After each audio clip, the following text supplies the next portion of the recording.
Bwana, mambo vipi? Karibu katika tutorial yetu, na leo tunajifunza namna ya kuweza kucheza na graph editor. So kama bado hujasubscribe, basi usisahau kusubscribe na kuweza kubonyeza alama ya kengele ili video zitakazokuja zisiweze kukupita. Sasa siku ya leo tutajifunza namna tunavyoweza tukacheza na graph editor, kwa sababu tumezoea mara nyingi tunapoweka keyframes ili kuweza kuadd animation, mara nyingi animation zetu zinakuwa zinatokea kama mechanical fulani, kama robot tunavyokuwa tunatembea, ndo animations zinapokuwa zinaonekana, haijulikani inaanza saa ngapi au wapi inaanza wapi inaishia. Sisi tunapenda kupita robotic. Sasa ili uweze control your motion, tuweze kupata smooth animation, hiyo tunaenda kuifanya katika speed graph. Hii ndio tutorial yake. Basi subscribe ili uweze kupata video zijazo. Tukianza na simple project, for example tunafanya simple animation. Let me delete this so that we can start again. Tuassume tunafanya simple animation ya ball bouncing, mpira unapokuwa unadunda, au tuachane na mpira, tufanye tu kawaida. Object inatoka point A kwenda point B. Tuipe color, maybe tuipe black, pure black. Hii object yetu itakuwa inatoka point A kwenda point B. Sasa tuweke keyframes za position. Start stopwatch hapo, position hapo, then inapofika 1 second hii kitu hiyo imetoka hapo kuja sehemu hii. Sasa by default hii graph yetu inakuwa ni linear graph. Sasa tujaribu kuloop hii animation ili tuweze kuona nini kitakachotokea tunapokuwa tunafanya animation. Animation inakuwa inaonekana vipi? Kwa hiyo tuweke loop animation, tuta alt click, tuta click alt na kuhold bila kuachia, then tuta click hapa katika stopwatch, then tutaandika loop out. Hii hapa tunafungua mabano, lakini ndani tunaweka tuweke ping pong. Ping pong inakuwa inaenda na kurudi. Yes. Sasa ukiangalia hii animation ipo linear. Nikisema linear maana yake speed ipo constant inavyoanza na inapoisha. Inapoisha maana yake ni object imefika mwisho wa motion. Hapo nimeloop ili tusiwe tuna play kila masaa, ndio maana nimeloop. Tunaweza tukaongeza muda tukaweka mpaka 2 seconds kwa kusogeza keyframe ya mwisho hapa. Kwa animation yetu ina move kwa kutumia 2 seconds. Of course 2 seconds tutatulia muda mrefu sana, turudi pale pale katika 1 second. Sasa animation yetu move katika 1 second, lakini ukiangalia inaonekana linear. Sasa ili kuweza kuadi smoothness, moja kwa moja tunaenda katika graph editor, ambapo tuta select hizi keyframes zote mbili, then tutapiga F9 katika keyboard, ambapo tuna enable easy. Sasa kama upendi shortcuts, wewe unaweza right click ukaja katika keyframe assistance, then ukasema easy. Kwa kitakachotokea ni smoothness ya hii object itaweza kubadilika kama inavyoonekana hapa. The way inavyoonekana ni kwamba object inaonekana inaanza taratibu, then speed inaongezeka, then inavyokaribia kumaliza speed inapungua. Hii ni kawaida katika objects za kawaida zinavyoanza kufanya movement. Mfano gari linavyoanza kumove inaanza taratibu, then speed inakuwa kubwa. The way inavyokaribia kusimama speed inapungua na inasimama kabisa. Lakini hicho kitu kinapokosekana ndio tunapata robotic movement. Lakini kwa hapa tumeweza kuadd easy. Na tukienda kucheki graph yake, graph inaonekana ikiwa namna hii. Hii ndio graph ya easy. Kwamba speed inaanza ikiwa taratibu, speed inapanda, then inavyokaribia kustop speed inapungua na kustop kabisa. Hii ndio graph ya easy. Sasa leo nataka nifundishe kiundani zaidi the way hizi graph tunavyoweza kuzisoma na tunavyoweza kuzicustomize. Wewe uweze kucustomize type yoyote ya smoothness ambayo utahitaji, kwamba hutokalili easy, no, utakuwa na uwezo wa kucustomize graph the way unavyotaka. Lakini pia nitakuelekeza na shortcut ya kuweza kucustomize bila kuja katika graph editor. Ukiweza kufahamu shortcut katika kazi yako, itakupatia wewe urahisi wa kufanya kazi zako, kwa sababu shortcuts zinasaidia kupunguza muda wa kufanya kazi. Sasa bila kupoteza muda twende katika theory kidogo. Sasa tunaposema easy maana yake tunasema easy in easy out. Kuna wengine wanasema easy in easy out. Kuna wengine wanasema easy in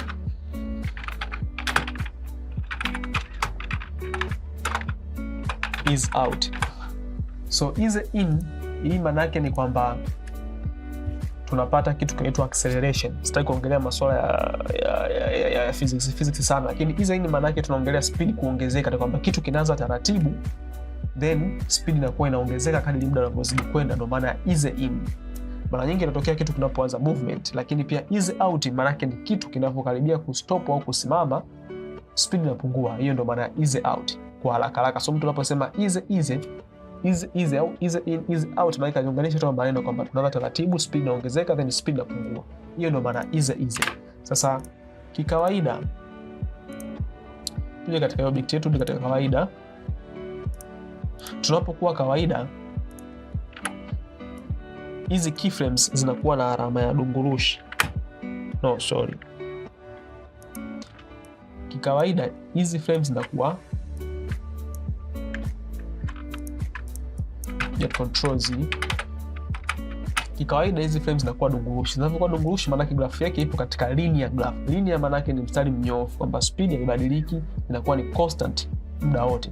Kwa hiyo hata tukija kuangalia katika graph editor, hii ndio graph ya speed. Ukiangalia hapa hii graph mara nyingi huwa na values mbili za x na y. Hii value ya y utaangalia hapa ni pixels per second. Pixels per second maana yake pixels ni distance ambayo tumemove kutoka hapa mpaka hapa. Hizi seconds maana ni time inayotumika kumove kutoka hapa mpaka hapa, ambapo sisi tulichagua ni 1 second. Kwa maana imemisha pixels per second ambayo ni sawa na speed. Sasa tunapokuja katika speed graph maana ni speed ambayo hii ball ina move against time. Kwa maana tunavyoweza kucustomize hii, maana tunapata kitu kinachoitwa acceleration. Acceleration ni namna ambavyo kitu kinaweza kubadilisha speed kulingana na muda. Ndio maana tunasema hii gari inakimbia kwa speed sana, kwa sababu ina move katika distance fulani kwa muda fulani, aidha ni mfupi sana au ni mrefu sana, ndio hivyo. Sasa tukija hapa, hii graph ni linear, hatujadi hizi. Ndio maana unaona kuna mstari mrefu ambao umenyooka, lakini tukija tukaselect keyframe zote, tukasema right click keyframe assistance hizi ambayo shortcut yake ni F9, hizi graph utaona itabadilika, itakuwa ya namna hii, kwamba speed inaanza taratibu then ina pump then ikiwa na drop ina slow.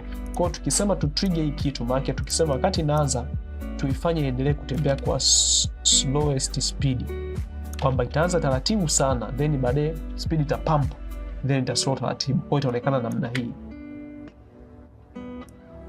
kwa kama hivyo. Hapa nimeloop, ndio maana unaona something kama kinajirudia, ndio maana kwa sababu nimeloop, lakini nisinge loop ungeona kuna stop, ila inaanza taratibu inamaliza kidogo. Ngoja niondoe looping ili tuweze kuelewana vizuri. Inaweza looping kawa inatuchanganya.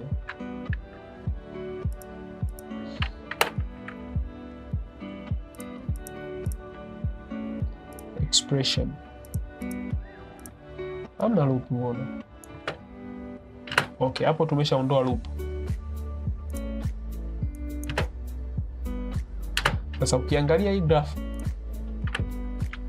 ukiangalia hii speed kwamba inaanza kwa speed sana then na slow.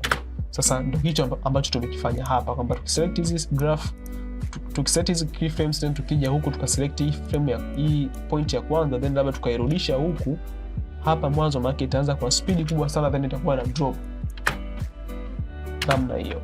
Lakini tukiselect point zote, huyu na huyu, tukawaleta hapa, kwa utapata kitu cha namna hii.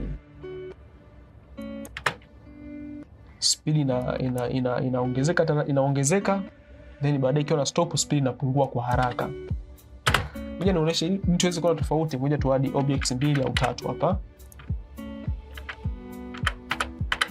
Tutaanza na ya kwanza ambayo hatujadi hizi ambayo ndio hiyo po ya kwanza. Pia tutakuja tutachukua object ya pili tuweze kuanimate katika distance ile ile. Of course nitakutakiwa kuanimate hapa before. Naweza nikadelete keyframes hizi ili tuweze kuwa na same distance everything, kila kitu kiwe the same. naona kuna expressions zilikuwepo huku za kuloop, hoja tuzidelete hizi ili isituletee error. Sasa object hapa, hii ndio object A, tuipe color labda red, lakini tuiduplicate ito na object kama 3. Object ya pili itakuwa ni hii hapa, maybe tuipe rangi nyeusi, na object ya 3 ya mwisho huko kabisa maybe tuipe rangi ya blue.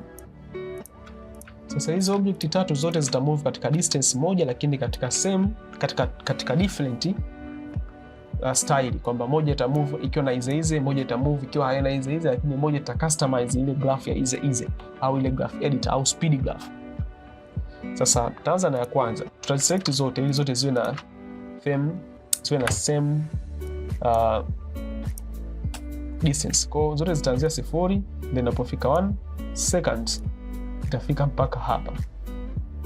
Kwa tukiziangalia zote zina move at the same distance, same speed, same distance, same time. Kwa maana zote zina same movement, lakini tukichange ya kwanza ambayo ni hii hapa ya chini, tukaselect hizi keyframe assistant, tukaselect hizi keyframes, then tukasema F9 katika keyboard, hapo tayari tumeshahadi ize.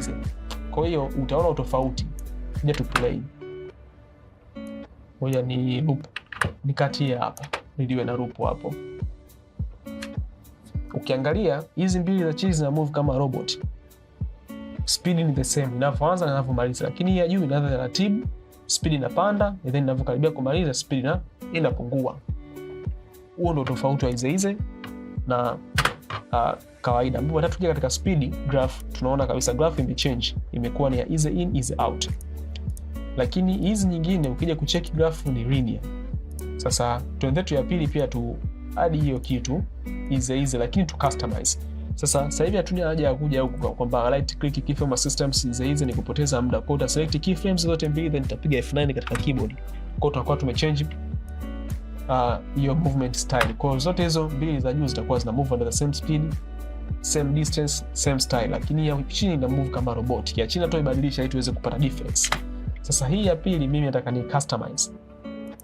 Nikija hapa katika graph editor naweza nikashika point hii ndio inaitwa ease out. Ease out maana yake nataka ikiwa karibia kumaliza speed iwe inapungua. Wewe utachagua ipungue kwa asilimia ngapi, aidha 100%, aidha 50% au kwa 0.01. Kwa 0.01 maana yake speed haitopungua wakati inamaliza kustop. Kwa maana yake speed itaendelea kupanda namna hiyo mpaka to the point ambapo imefika mwisho, na ile speed ya mwisho ndio itakuwa speed ya kusimamia. Hivyo ndio jinsi inavyokuwa, lakini hiyo sio realistically. Kitu kinapokaribia kumove au kina move kwa ease, kinapokaribia kustop kina stop kwa ease out. By default software inatuwekea 30%, lakini sisi tunaweza tuka edit maybe 70% kama hii. Kwa hiyo tunapata kitu cha namna hii. Vyote vina move katika distance moja, time moja, lakini style tofauti. Unaweza ukahisi kwamba kuna moja inawahi kufika, lakini zote zinafika kwa muda mmoja. Tofauti ni ile style tu, the way zinavyokuwa zina move. Sasa kwa namna hii unaweza ukatengeneza smoothness au ukatengeneza style ya objects zako zinavyokuwa zina move ukiwa unafanya motion graphics. Na mara nyingi huaga tu edit with speed graph, huaga tunaangalia na scenario. Je, kitu kilimove kutoka static, kitu kilimove kikiwa kimetu, yani kitu kilianza kumove wakati huo kilianza motion kikiwa kimestop au kilikuwa kina motion. Kwa hiyo ndio itatuguide sisi kujua aina gani ya motion ya kufanya. Mfano upo unafanya motion graphics, then una move object A kutoka object A kwenda object B. Wakati frame inaanza kuonekana, naposema frames maana scene inaanza kuonekana, ile object ilikuwa still hai move. Sasa inabidi unapokuja kuedit hapa uedit kwa namna hii kwamba kitu kweli kilikuwa still, so uoneshe kwamba kitu kulikuwa still, speed ikaanza kuongezeka. Mimi nataka iongezeke kwa 70%. Namna hii kwamba iliongezeka, lakini pia ilipokuja kustop ili stop kwa 100%. Tufanye 100 ili tuweze kuona utofauti. Kwa kinachotokea hapa, speed inapanda very slow, lakini ikifika point speed inapanda kwa kasi sana. Ni hii distance kutoka hapa mpaka hapa, then inashuka kwa kasi sana. Tutapata kitu cha namna hii. Sasa hizi percent zote tunaweza kuokoa muda kwa kutokuja huku, kwa kuselect hizi keyframe zote, maybe hizi hapa, then katika keyboard napiga shift control K, napata kuaccess hizi keyframe velocity. Hizi tunaziita influence, by default zinakuwa ni 33%. Hizi sasa huku zimekuwa vice versa, hii huku ndo easy out, hii huku ndo easy in. Tuassume easy out nataka ni easy out kwa 70%, then easy in isifanye chochote, konta click namna hiyo. Lakini tukija katika grafu utaona easy out imekuwa influenced kwa 70%. Ilikuwa 70% hapa, nimechezesha kidogo. So hivyo unavyoweza ukafanya. Kwa hiyo unaweza ukawa umetokea hapa hivi, haina haja kuja kwenda kule. Kwa uta select keyframes, hii ni ya mwisho, nataka ni hadi hiyo easy. Naweza nika select hizi keyframes zote mbili, then nikapiga F9 katika keyboard bila kwenda katika graph, nikapiga shift control K katika keyboard, nikasema nataka zote ziwe 70/70. Kwa hiyo maana yake itakuwa ni mesh na angalia hii ya blue ya chini, movement yake itakuwa imebadilika. Kwa hivyo ndo tunavyoweza kuadd smoothness katika motion graphics yetu.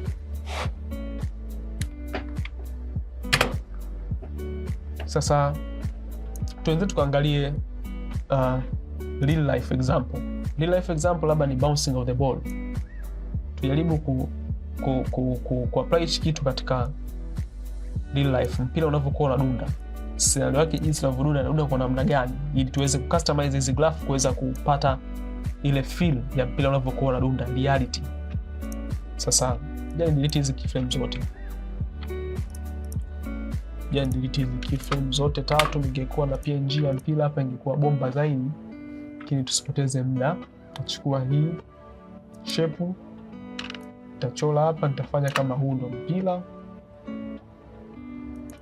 nitaadi anchor point katikati. Kwa nini nimeadi anchor point katikati? Kwa sababu unavyoadi anchor point katikati inasaidia kwamba motion yoyote, movement yoyote, action yoyote inaanzia at the center object. Kama waga nafanya hivyo, lakini pia tu align at the center kama hivi, na nataka initially mpira utoke juu, nataka udone katika constant distance. Kwa hiyo sitaka kuadd reality kwamba the more muda unavyozidi kwenda yenyewe inazidi kupunguza bounce, nataka tu iwe na constant.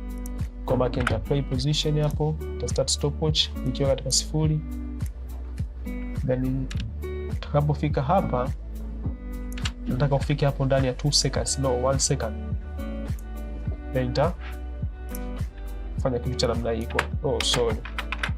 Gosea, tunapokuwa katika time ya 0 tuna rekodi hiyo distance, hiyo position, tuta click stopwatch, then tunapofika 2 seconds mpira huo umefika hapa.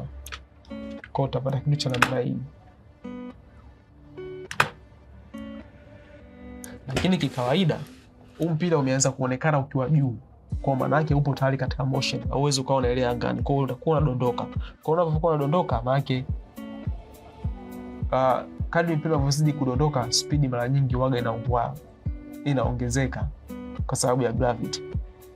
Kwa maana yake ta select keyframes zote, tasema keyframe assistance easy ambayo ni F9, graph itabadilika kwanza,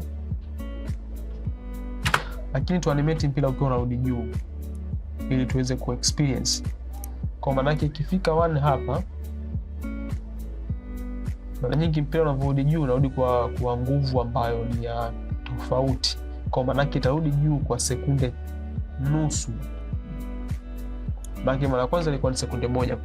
Kwa mara pili itakuwa ni frames 15 ambao mimi naweza kusema nusu sekunde, lakini pia utarudi nusu. Kwa mpira utarudi mpaka mita hii hapa. Kawaida ball ina bounce namna hii.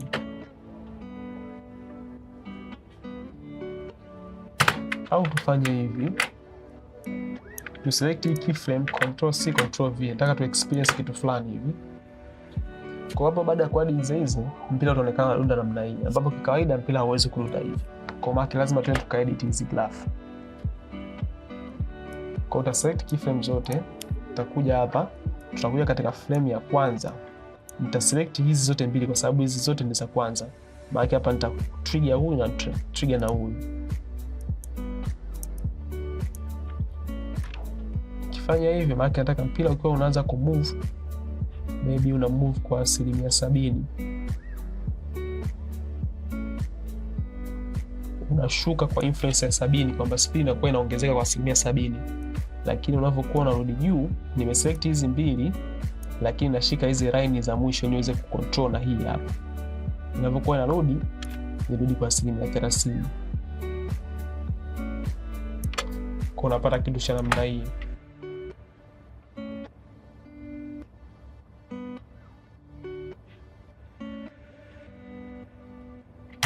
Lakini ukiangalia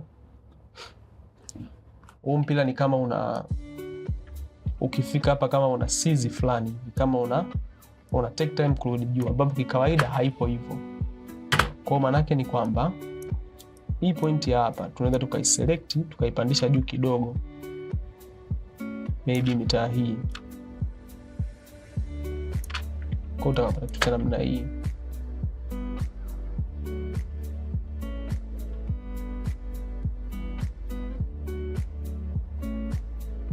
Kwa animation inakuwa namna hiyo. Lakini kimsingi unapofanya bouncing ya ball kama hii ambapo movement inakuwa na repeat, una haja kuweka 3 frames. Wewe unahitajika kutia frame 2 tu. Ambapo kwa hapa sisi tungedelete hii, then tuta animate hii, baadaye tutakuja kufanya looping. Tunabidi tuhakikishe tu kwamba ipo vizuri. Kwa ili kabla kufanya looping ili kuweza ku experience smoothness, kwa uta select keyframes zote, tuta right click, tuta hold alt click, tutasema loop out ping pong ili tuweze kupata looping. Hatuhitaji kuweka frames nyingi. Sasa hapa inabidi tu add ile influence yetu ili tuweze kupata real ball movement. Sasa hapa nita select frames zote, nitakuja katika speed graph. Huyu nitamrudisha kama kawaida kwa sababu before alikuwa hapa. Then nikishamrudisha hapa, tuone movement yake.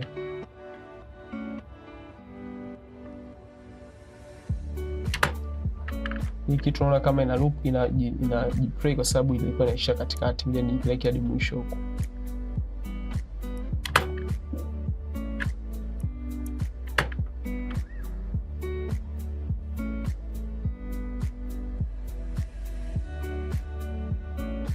Lakini the way mpira unavyokuwa unadunda ni kama spring. Tujaribu kufanya kitu cha namna hii tuone.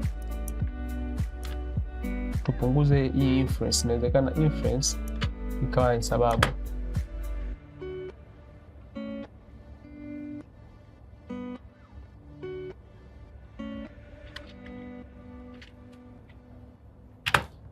Tufanye mpira unavyokuwa unarudi juu, mara nyingi unakuwa kama una delay fulani. Delay inakuwa ni mwishoni, sio mwanzoni.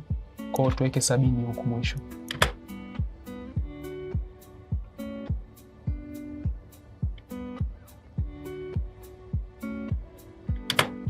Okay, still sipati realistic ball bouncing. Kwa sababu inabidi ni customize hizi mpaka nione sehemu ambapo napata kitu ambacho nakihitaji. Okay, I got an idea. Mara nyingi mpira unapokuwa unadunda, mpira wetu unaona kama una seize kwa sababu ya hii bending ya hapa, kwa sababu inavyo shift direction kama inatumia muda mrefu. Kwa hiyo huko mwishoni tuweke 100 kabisa ili mpira ukifika tu hapo unageuka. Okay. Still mpira unatulia. Nadhani tuweke 30 kwa 30 tuweze tu kupata smoothness ya kawaida. Kwa utapiga shift control K, tutaweka 30 kushoto na 30 kulia. Movement itakuwa ni namna hii.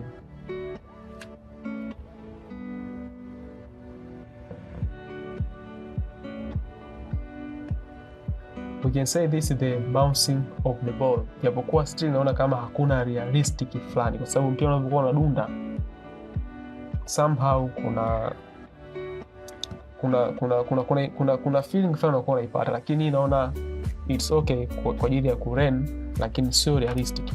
So tutorial yetu ilikuwa nini?